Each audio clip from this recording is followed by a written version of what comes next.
पिता छोटी छोटी सी बातों में अपने बच्चों को फोन पकड़ा देते हैं। आखिर गलती किसकी है? मैं तो कहूंगा माँ बाप की।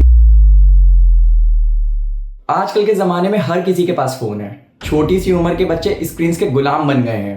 पर क्या इसमें बच्चों को दोष देना सही है? सोचिए, अगर जब घर में बड़े खुद घंटों तक अपने फ़ोन्स को यूज़ करेंगे तो बच्चे उनसे क्या ही सीखेंगे। जब माँ बाप घंटों तक इंस्टाग्राम, फेसबुक और यूट्यूब जैसे सोशल मीडिया ऐप्स पर अपना आधे ज़्यादा वक्त गुजारेंगे तो बच्चों से क्या ही उम्मीद लगाई जा सकती है। आखिर इसका असली जिम्मेदार कौन है, बच्चे या माँ बाप? आज हम सिर्फ फ़ोन के एडिक्शन की बात नहीं करेंगे, साथ ही साथ ये भी जानेंगे कि जाने अनजाने में माँ बाप कैसे अपने बच्चों के इस फ़ोन के एडिक्शन को बढ़ावा दे रहे हैं। ये सुनने में बहुत ही नॉर्मल लगेगा। कुछ लोग ये भी कहेंगे कि क्या ही नया बताएगा, वही घिसी पिटी बातें करेगा कि अपना स्क्रीन टाइम चेक कर लो, खुद को बिजी रखो। बट नहीं, मैं यहाँ पे आपको एक जेन्युइन रीज़न के साथ और उसके एक परफेक्ट इलाज के साथ आपसे बात करूंगा, और बच्चे कैसे इस कंक्रीट के बबल में फंसते चले जा रहे हैं उस पर हम लोग डिस्कस करेंगे। 2007 में स्मार्टफोन लॉन्च होने से पहले लोग अपने आप को एंटरटेन करने के लिए बहुत सारी इंडोर और आउटडोर एक्टिविटीज़ करते थे। अपने आप को सोशलाइज रखने के लिए अपने दोस्तों से मिलते थे और अपनी फैमिलीज़ के साथ बैठते थे, जिससे उनकी वर्किंग मेमोरी काफ़ी काम रहती थी और डिसीजन मेकिंग फेज में रहती थी। अब कुछ लोग ये भी कहेंगे कि फेसबुक तो 2007 के पहले ही लॉन्च हो चुका था, तो क्या जो लोग उस समय फेसबुक चलाते थे उनका स्क्रीन टाइम काफ़ी हाई नहीं होता था?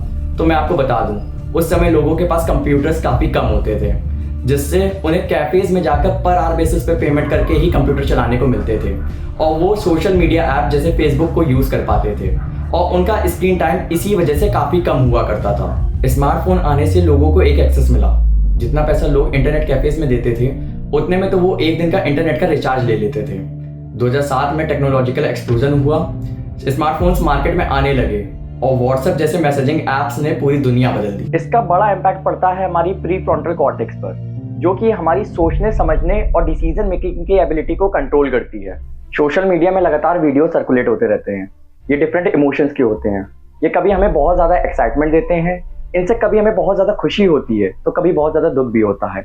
लगातार इन्हीं टाइप के वीडियोस को देखने से हमारा माइंड डोपामीन नाम के एक हार्मोन को रिलीज करता है और हम लोग डोपामीन के लूप में फंसते चले जाते हैं। इसलिए जब हम लोग के फ़ोन में एक कोई मैसेज आता है या कोई भी नोटिफिकेशन आता है तो हम लोग का माइंड एक रिवॉर्ड सिस्टम ट्रिगर करता है, जिससे हमें एक छोटी सी खुशी मिलती है, और ये छोटी सी खुशी कब धीरे धीरे एडिक्शन में बदल जाती है हम लोग को ज़रा भी ध्यान नहीं होता। कुछ रिपोर्ट्स के मुताबिक 2011 में एवरेज स्क्रीन टाइम 32 मिनट था, 2014 में 1 घंटा और 2023 में यही बढ़कर 3 घंटा 50 मिनट हो जाता है। ऐसा नहीं है कि सोशल मीडिया को एजुकेशनल पर्पस और स्टडीज़ के पर्पस से ही यूज़ किया जा रहा है। कुछ रिपोर्ट्स ऐसा बताती हैं कि पूरी दुनिया में लगभग 57.8% लोग अपनी बोरियत मिटाने के लिए सोशल मीडिया को यूज़ करते हैं। अब जाहिर सी बात है कि सोशल मीडिया को अपनी बोरियत मिटाने के लिए यूज़ करना कोई प्रोडक्टिविटी नहीं बढ़ाता है। और तो और एक डेटा जो कि 2023 में रिलीज होता है, उसके मुताबिक लोग दिन में 58 टाइम्स अपना फ़ोन यूज़ करते हैं। मतलब हफ्ते में लगभग 1 से 1.5 दिन और महीने में लगभग 6 से 7 दिन। और यही डेटा को अगर on an average year basis पे देखा जाए तो लोग 70 दिन अपना फ़ोन यूज़ करते हैं। बात यहीं ख़त्म नहीं होती है।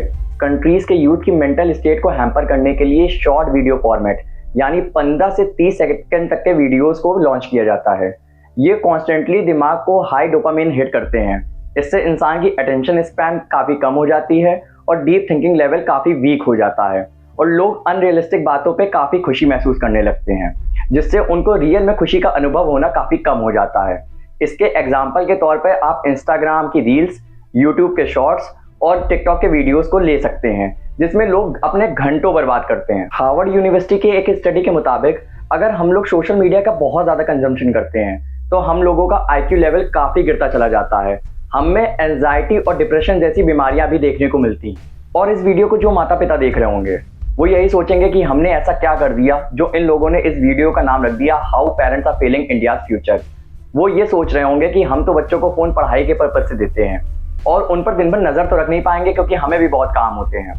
तो चलिए आज हम आपसे बात करेंगे कि आप इसके पीछे कैसे जिम्मेदार हैं। ये कोई एक घर की कहानी नहीं है। लगभग हर घर में माता पिता छोटी छोटी सी बातों में अपने बच्चों को फ़ोन पकड़ा देते हैं। बच्चों को नींद नहीं आ रही है, उनको फ़ोन दे दो, फ़ोन देखते हुए सो जाएंगे। बच्चों को भूख नहीं लगी है, उनको फ़ोन दे दो, फ़ोन देखने के बहाने से खाना खा लेंगे। अगर कोई हाउस वाइफ है, उसको अपने घर के काम निपटाने हैं तो बच्चों को फ़ोन दे दो, वो उनको परेशान नहीं करेंगे, मैं अपना काम निपटा लूँगी। और बच्चे यही लगातार फ़ोन देखते रहते हैं और अपने घर वालों को इमोशनल ब्लैकमेल करके उनसे फ़ोन लेते रहते हैं। इसी वजह से उनका IQ लेवल काफ़ी कम हो जाता है, उनकी आईसाइट काफ़ी वीक हो जाती है और हमें इस बात का ज़रा भी ध्यान नहीं होता। चलिए इसी चीज़ को चेक करने के लिए एक काम करते हैं। अगर आपके घर में कोई 10 से 12 साल का बच्चा है और जब वो फ़ोन चला के उठे तो उसे एक ऐसी चीज़ ढूंढने के लिए कहिए जो उसी ने रखी थी। वो थोड़ी देर तो उस चीज़ को ढूंढेगा और फिर कह देगा कि नहीं मुझे नहीं पता, माँ से पूछ लो, या वो डायरेक्ट भी कह सकता है कि नहीं मुझे नहीं पता, माँ से पूछ लो। इसका असर साफ है कि हम लोग को फ़ोन चलाते चलाते, छोटी रील्स देखते देखते हम लोग का दिमाग की लॉन्ग टर्म मेमोरी इतनी ज़्यादा वीक हो चुकी है कि हम लोग की कोई भी चीज़ रिटेन बहुत देर तक नहीं कर पाती है। ऐसा इसलिए होता है कि जो चीज़ हम लोग ने रखी थी वो अब हम लोग की लॉन्ग टर्म मेमोरी तक पहुंच ही नहीं पाई है और हम लोग का प्री फ्रंटल कॉर्टेक्स भी उसमें बिल्कुल भी एफर्ट्स नहीं लगा पा रहा है। अब कुछ लोग ये कहेंगे कि अगर बच्चा रो रहा है उसको 10 मिनट या 20 मिनट के लिए हम लोग ने फ़ोन दे दिया तो क्या ही ज़्यादा कर दिया, लेकिन हम लोग ये बिल्कुल नहीं सोच पाते हैं कि ये 10 और 20 मिनट धीरे धीरे कब लत बन जाएंगे और इसका इम्पैक्ट फ्यूचर जनरेशन में कितना बड़ा हो सकता है ये तो हम लोग की सोच से बिल्कुल परे है। 2.5 से 5 साल की उम्र के लगभग 54% बच्चे 30 मिनट से लेके 1 घंटे तक दिन में फ़ोन चला रहे हैं और 5 साल से लेके 8 साल तक की उम्र के बच्चे दिन में 2 से 3 घंटे फ़ोन चला रहे हैं। तो क्या इसमें बच्चों को दोष देना सही है फ़ोन चलाने के लिए? इसमें आखिर गलती किसकी है? मैं तो कहूँगा माँ बाप की, क्योंकि इस उम्र के बच्चे खुद से फ़ोन खरीदने में बिल्कुल असक्षम होते हैं। टीनेजर से हुए एक सर्वे के मुताबिक लगभग 97% बच्चे अपने स्कूल डेज में यूट्यूब, सोशल मीडिया और गेमिंग ऐप्स का यूज़ करते हैं। ये बात हुई इंडियन पेरेंट्स की। अब बात करते हैं कि वेस्टर्न कल्चर में और दूसरी कंट्रीज़ में वहाँ के पेरेंट्स का क्या मानना है इस सिचुएशन से रिलेटेड और उनका इस सिचुएशन पर क्या फोकस है। वेस्टर्न कंट्रीज़ ने इस डोपामीन ओवरलोड का सॉल्यूशन निकाल लिया है। फ्रांस जैसे देश 18 साल से कम की उम्र के बच्चों के लिए स्क्रीन टाइम लिमिटेशंस इम्पोज कर रखा है। वहीं फिनलैंड और डेनमार्क अपना मेन फोकस करते हैं डिजिटल डिटॉक्स पर, जिसमें बच्चों को आउटडोर एक्टिविटीज़ और रीडिंग हैबिट्स की तरफ फोकस करने को कहा जाता है।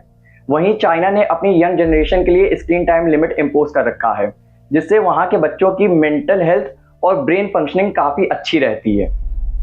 पर इंडिया में क्या हो रहा है?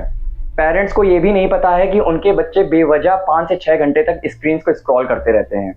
चाइना में डोइन यानी टिकटॉक का एक वर्जन एजुकेशनल और इन्फॉर्मेटिव कंटेंट को प्रमोट करता है और आप अब जानते ही हैं कि इंडिया में जब टिकटॉक था तो कितना ही इन्फॉर्मेटिव कंटेंट को प्रोड्यूस करता था।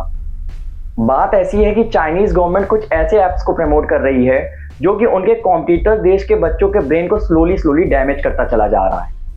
यूरोप ने इन सबसे बचने के लिए social media regulations, digital detox और मेंटल हेल्थ पर फोकस करना स्टार्ट कर दिया। वहीं कुछ लोग ऐसे कहेंगे चाइना तो हम लोग का एनिमी देश है ही, इसलिए उसने टिकटॉक जैसे ऐप्स को प्रमोट किया और हम लोग की मेंटल पावर को बहुत वीक कर दिया। इंडिया ने इससे बचने के लिए टिकटॉक जैसे ऐप्स को बैन भी कर दिया था। पर क्या ये कहना गलत होगा कि हम लोग के कुछ ऐसे फ्रेंडली देश भी हैं जिन्होंने बहुत सारे ऐसे ऐप्स बनाए हैं और हम लोग उससे सेम वही कंटेंट आज भी कंज्यूम कर रहे हैं, जिससे हम लोग की मेंटल पावर बिल्कुल भी ग्रो नहीं कर पा रही है। इंडिया काफ़ी ओपन है, इसलिए फॉरेन की बिग टेक कंपनीज इंडिया की पॉपुलेशन को मैनिपुलेट कर रही हैं और वो चाहती हैं कि इंडिया से कोई भी बच्चा हाईली टेक्निकल एडवांस ना निकले, क्योंकि इंडिया एक हाईली कॉम्पिटिटिव देश है और कोई बच्चा अगर अपने आप को इन सब डिस्ट्रैक्शन से दूर रखता भी है, अपनी मेंटल हेल्थ को ग्रो करता भी है, तो वो उस बच्चे को हायर पैकेज दे के अपने देश में बुला लेती हैं और अपने लिए काम कराती हैं। तो आप सोच सकते हैं इंडिया का फ्यूचर कैसा होगा, इंडिया की आने वाली जनरेशन कैसी होगी और इंडिया के आने वाली जनरेशन की मेंटल हेल्थ और मेंटल ग्रोथ कैसी होगी। और अब मैं आपको बता दूं, इंडियन पेरेंट्स का अपने बच्चों पर कंट्रोल बिल्कुल नहीं रहा है। इसी वजह से ना उनके स्क्रीन टाइम पर उनका कोई कंट्रोल रहा है, ना उनकी डिजिटल एजुकेशन पे कोई उनका कंट्रोल रहा है, साथ ही साथ ना उनकी हैबिट मॉनिटरिंग पे उनका कोई कंट्रोल रहा है। इसलिए इंडिया का यूथ अब ओवर स्टिमुलेटेड, डिस्ट्रैक्टेड और डिस्टर्ब होता चला जा रहा है। लोगों को लगता है मैं अपने बच्चों से कुछ भी पूछूंगा तो तुरंत गूगल से सर्च करके बता देगा, इससे रिलेटिव्स में वो काफ़ी कूल लगेंगे। लेकिन ऐसा कहा जा सकता है कि इससे उनके बच्चों का IQ लेवल काफ़ी वीक होता चला जा रहा है, कंसंट्रेशन पावर काफ़ी वीक होती चली जा रही है और हाई स्क्रीन टाइम की वजह से उनके बच्चों को कम उम्र में ही चश्मे लगते चले जा रहे हैं। और अब इन सब बातों के बाद अगर किसी को लग रहा है कि हाँ कुछ सही बोला है, ये कुछ जानने वाली बात थी और इसका कोई अगर सॉल्यूशन है, तो हाँ इसके बारे में मैं आपको कुछ बताना चाहूँगा।